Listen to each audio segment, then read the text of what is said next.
Algo grande e sombrio acontece na Rússia, com potencial para definir o desfecho da guerra com a Ucrânia. Isso vem se acumulando ao longo do tempo, crescendo lenta, mas seguramente nas sombras, agora atingindo um tamanho e uma dimensão que não podem mais ser ignorados.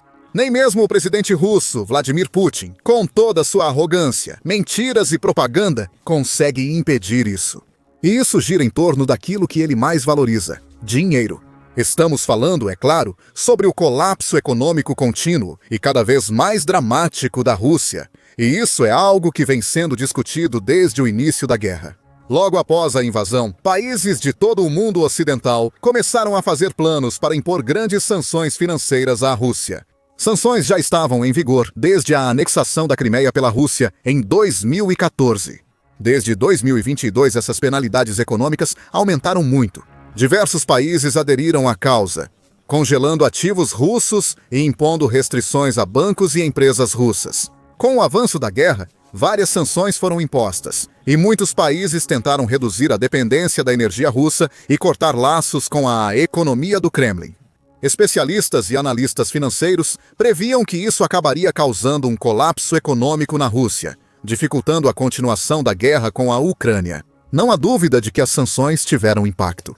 Elas afetaram o rublo russo e causaram falta de produtos e alta nos preços de itens essenciais. Oligarcas russos perderam riqueza e a qualidade de vida do povo piorou, com as marcas ocidentais deixando o país e o custo de vida aumentando ano após ano. Porém, as sanções não levaram ao colapso total da economia russa, como alguns especialistas esperavam. Isso porque a Rússia encontrou maneiras de contornar as sanções e começou a implementar planos há mais de uma década, por volta da época da anexação da Crimeia. Desde 2014, o Kremlin passou a identificar e reduzir vulnerabilidades econômicas. Acumulou reservas em moeda estrangeira, reduziu dívidas externas e diminuiu a dependência de tecnologias e sistemas financeiros ocidentais. Assim, mesmo que o Ocidente um dia imponha sanções, elas não teriam impacto devastador.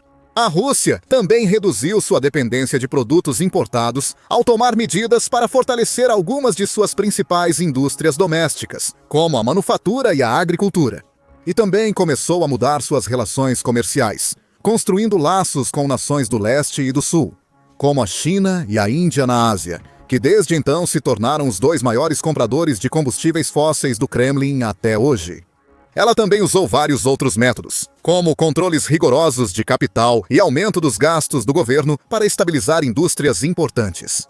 Quando as sanções foram impostas e o Ocidente reduziu gastos com recursos russos, o país evitou um colapso imediato e caótico. A economia do país contraiu e o rublo desvalorizou rapidamente no início. O Kremlin estabilizou a situação com grande ajuda da China, Índia e outros países como a Turquia. Mesmo a União Europeia, apesar de ter reduzido muito seus gastos, ainda comprou um pouco de combustível russo. Putin e seus aliados do Kremlin já demonstraram várias vezes orgulho pelo fato de a Rússia suportar as sanções ocidentais. De fato, já em 2022, no Fórum Econômico Internacional de São Petersburgo, em junho daquele ano, Putin se gabou alegremente. O blitzkrieg econômico contra a Rússia estava fadado ao fracasso. Eles claramente não tiveram sucesso. O presidente russo já expressou sentimentos parecidos diversas vezes desde então. Em 2023, ele afirmou que a economia russa e o sistema de gestão eram mais fortes do que o Ocidente pensava. Mais tarde, naquele ano, ele afirmou: a recuperação da economia russa terminou. Resistimos à pressão externa inédita e às sanções de elites do bloco ocidental em países que consideramos hostis. Putin chegou a declarar publicamente que as sanções prejudicaram mais o Ocidente do que a Rússia. Mas ele, é claro, é um mestre da propaganda. Ele usou essa ferramenta durante toda a carreira para conquistar e consolidar o poder. O Kremlin mente para seu povo. Cria números falsos e estatísticas suspeitas para apoiar suas alegações, ocultando a verdade de todas as formas. A liderança da Rússia conseguiu disfarçar o impacto das sanções por um tempo, e o país aparentava lidar bem, até para observadores externos. Manteve altos investimentos no exército, enviando soldados à linha de frente e lançando drones e mísseis contra cidades e vilarejos em toda a Ucrânia. Também manteve altas taxas de recrutamento, convocando milhares de soldados por mês. oferecendo altos salários e incentivos para atrair pessoas das regiões mais pobres à luta, inclusive no país. Em cidades como Moscou e São Petersburgo, a vida seguiu normalmente, principalmente para os mais ricos da sociedade russa. E, de muitas maneiras, a Rússia parece ter permanecido funcional e estável, tudo graças aos planos inteligentes e proativos implementados antes da invasão. Ela usou seus sistemas de suporte, grandes reservas financeiras e novos parceiros para manter a economia e salvar as aparências. Mas as rachaduras começaram a aparecer e estão ficando grandes e profundas demais para serem ignoradas por mais tempo. Putin nunca imaginou que a guerra seria tão longa. Sua operação militar especial era para durar só semanas ou dias. Se tudo ocorresse como planejado, a Rússia instalaria um governo fantoche na Ucrânia e reivindicaria territórios como Donetsk e Luhansk, e sofrer só perdas econômicas leves caso o Ocidente impusesse sanções. Além disso, Putin ainda teria boa parte de seu arsenal para novas invasões. Se a Rússia resolvesse avançar, podendo até atacar um país da OTAN, como um estado báltico, o Kremlin poderia ter usado reservas para melhorar a economia, beneficiar seu povo e gerar apoio para futuras guerras. O plano era inteligente, mas dependia apenas da Ucrânia. Basicamente, se render e levantar a bandeira branca, permitindo que os soldados do Kremlin marchassem até Kiev e hasteassem a bandeira russa. Como todos sabemos, não foi isso que aconteceu. Em vez disso, a guerra já se arrasta há vários anos, e a Rússia parece não estar mais perto de vencer hoje do que estava em 2022. Avança lentamente, enfrenta dificuldades nas áreas-chave e perde soldados e equipamentos em níveis não vistos desde a Segunda Guerra Mundial. Isso se deve à notável resiliência da Ucrânia. O povo ucraniano resistiu e defendeu seu território com força e coragem, em vez de permitir que a Rússia agisse livremente. Eles fizeram defesas heróicas em todo o país, do norte ao sul, nas linhas de frente e além. E assim, em vez de manter seu arsenal de guerra abastecido e pronto para novas invasões e apoio econômico interno, o Kremlin foi forçado a recorrer às suas reservas e gastar e gastar ainda mais, apenas para manter sua máquina de guerra funcionando. Com o tempo, o arsenal de guerra se esgotou e os planos de Putin, elaborados há mais de uma década, começaram a se desfazer. Agora, Putin enfrenta problemas insolúveis, porque está se tornando cada vez mais claro para todos que se a Rússia realmente quiser vencer essa guerra, terá que continuar lutando por muitos anos ainda. Alguns especialistas, como o ex-chefe do Military Intelligence, Sir Richard Dearlove, até estimam isso. Se mantiver o ritmo atual, a Rússia levaria até 80 anos para conquistar toda a Ucrânia. E o fato é que mesmo que a Rússia, de alguma forma, encontrasse uma maneira de continuar lutando por décadas, a vitória ainda não estaria garantida. A Ucrânia se fortalece enquanto a Rússia enfraquece.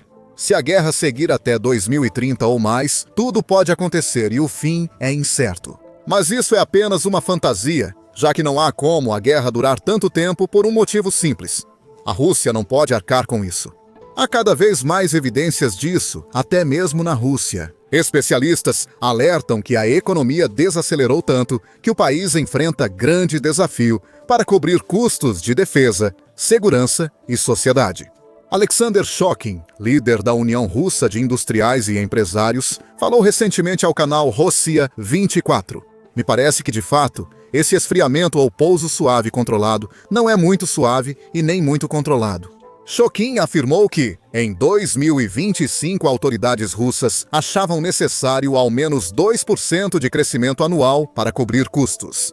Para o Kremlin, o crescimento está bem abaixo de 2%.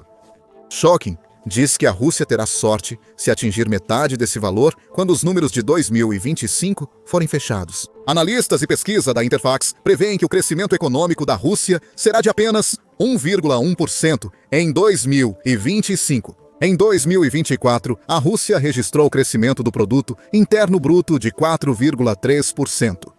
Os números surpreendem. Está realmente baixo. É fundamental que o período de esfriamento ou pouso suave gerenciado não se estenda, pois já é preciso iniciar a recuperação.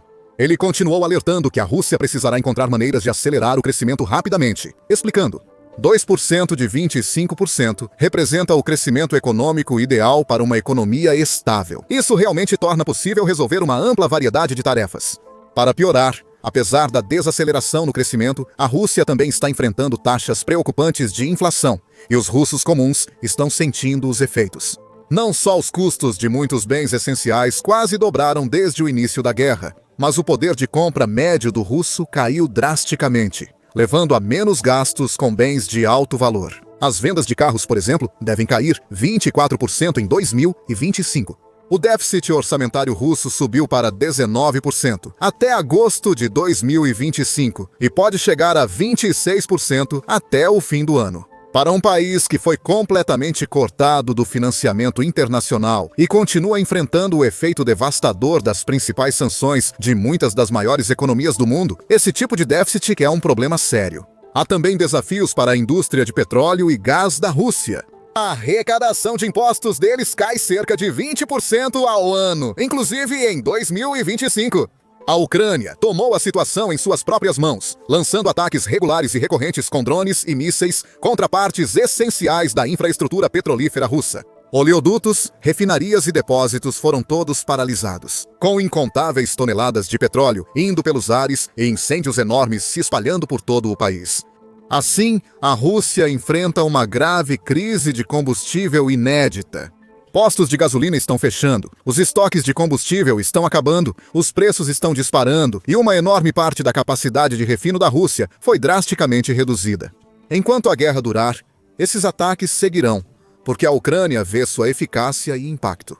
O Kremlin adotou todas as medidas possíveis para enfrentar esses desafios. Tem impresso enormes quantidades de dinheiro e aumentado as taxas de juros, tornando quase impossível para muitas pequenas empresas russas até mesmo continuarem operando. Impede que pessoas comuns tenham acesso a empréstimos e crédito. O governo também impôs limites para converter rublos em outras moedas, além de restrições para transferir rublos para fora do país. Mostra até onde o Kremlin vai para sustentar a economia cambaleante. Mas isso não é suficiente, porque o Kremlin não pode simplesmente desfazer o enorme dano que esta guerra causou à sua economia e sociedade. Não resolve problemas como a grande falta de mão de obra causada pelas baixas na guerra e pela fuga de inúmeros russos desde o início do conflito, ou os atrasos e interrupções nas cadeias de suprimentos devido às sanções internacionais e à redução de parceiros comerciais. A Rússia também teve o acesso a recursos e tecnologias importantes limitado, novamente devido às sanções, e o fato de que tantos países não têm interesse em fazer negócios com o Kremlin. Esses problemas individuais poderiam ser resolvidos sozinhos, porém, quando se acumulam e são agravados, formam uma tempestade perfeita de problemas insolúveis. O povo russo está cansado da situação e fazendo suas vozes serem ouvidas. Em uma pesquisa recente, 66% dos cidadãos afirmaram ser a favor de negociar com a Ucrânia em vez de persistir com ações militares contra o vizinho. Putin demonstrou que se importa pouco com o russo comum nas ruas. Ele mandou incontáveis soldados para a morte e deixou inúmeras famílias em todo o país de luto, pela perda de filhos, irmãos, maridos e pais desde o início da guerra. Mas ele se importa com o poder e sabe que precisa da maioria ao seu lado para continuar no comando. Então, até ele foi forçado a fazer concessões. Putin também tem explorado planos para aumentar os impostos sobre os cidadãos mais ricos da sociedade, a fim de arrecadar mais fundos para a guerra do Reino Unido, Ucrânia. Enquanto a indústria do petróleo sofre, o chefe do Kremlin sugeriu aumentar impostos sobre bens de luxo e dividendos como medida razoável. Explicou que os Estados Unidos já adotaram medidas semelhantes em guerras anteriores e disse que não quer politizar isso no país. Durante a Guerra do Vietnã e a Guerra da Coreia, foi exatamente isso que eles fizeram. Eles aumentaram os impostos especificamente para pessoas com alta renda. Essas decisões de Putin nos dizem duas coisas importantes. Primeiro, mostra que o Kremlin está ficando desesperado. Está sofrendo como nunca antes, e os sistemas e planos nos quais ele confiava anteriormente e que foram implementados para manter a economia funcionando durante a guerra, ou se esgotaram ou começaram a falhar. O país não possui mais os recursos e força econômica necessários para financiar a guerra. Também não se pode imprimir dinheiro sem fim para cobrir déficits. Está reduzindo gastos com defesa e buscando alternativas para evitar um colapso econômico maior. A segunda coisa que isso nos mostra é que, pelo menos por enquanto, Putin pretende continuar com a guerra. De muitas maneiras, isso é compreensível. Ele afirmou várias vezes que os territórios ucranianos são da Rússia e prometeu vitória ao povo. Se recuar agora, ele ficará na posição mais fraca de sua carreira. Ao mesmo tempo, Putin provavelmente vê o que o mundo percebe. Ele está lutando uma guerra impossível de vencer. Uma guerra que virou um grande fardo, enfraquecendo sua economia, popularidade e posição global. E essa situação só piora quanto mais tempo durar. Para que a Rússia continue recrutando soldados suficientes para substituir aqueles que morrem ou ficam feridos, o país terá que seguir oferecendo bônus e incentivos maiores para novos recrutas. Também precisará manter altos investimentos em defesa para fabricar drones, mísseis e outros equipamentos necessários. Com o tempo, esses desafios deixam de ser difíceis e se tornam impossíveis. Em resumo, o líder russo está em uma crise que suas táticas não conseguem resolver. Mentiras ou propaganda não apagam nem diminuem a gravidade da situação. Gastos irresponsáveis não desfazem o dano já causado. Nenhuma promessa falsa pode encobrir as rachaduras cada vez maiores que se espalham pela sociedade russa. Putin cavou tão fundo que já não vê mais a luz, e logo a escuridão o envolverá totalmente. Você pode saber mais sobre os muitos fracassos do regime de Putin nos últimos anos em nossa análise detalhada da campanha catastrófica do Kremlin até agora. Veja este vídeo sobre como o plano da Rússia para derrotar a Ucrânia falhou e fez das forças ucranianas uma das mais temidas do mundo.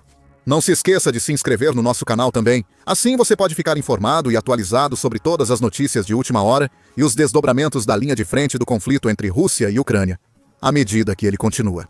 E obrigado, como sempre, por assistir.